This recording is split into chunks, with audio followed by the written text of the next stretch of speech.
Kita buka informasi pertama, saudara. Alat pelindung diri dokter serta tim kesehatan penanganan pasien COVID-19 masih kurang di rumah sakit di Aceh. Hal tersebut juga terlihat ketika masih ada sejumlah petugas medis yang menggunakan jas hujan saat menangani pasien. Dinas Kesehatan Provinsi Aceh mengakui masih banyak kekurangan alat pelindung diri atau APD, terutama baju khusus yang digunakan saat melayani pasien dengan gejala virus corona, serta sejumlah APD lainnya juga masih kurang. Begitu juga dengan rapid test yang sempat dikirim oleh tim COVID pusat juga masih kekurangan. Kekurangan baju pelindung ini dikarenakan stok terbatas. Kekurangan juga terjadi karena baju tersebut hanya sekali pakai untuk menangani pasien dan harus langsung dimusnahkan setelah digunakan. Selain itu, ketersediaan stok juga menipis saat ini.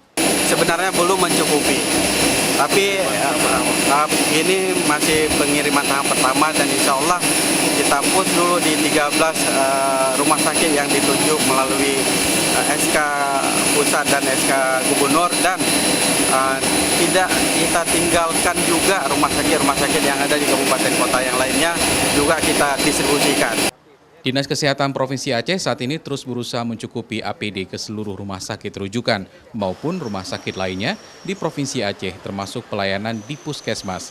Kurangnya stok di pasaran juga menjadi kendala Dinas Kesehatan Provinsi Aceh mendapatkan APD untuk para medis. Syahril, Kompas TV, Banda Aceh.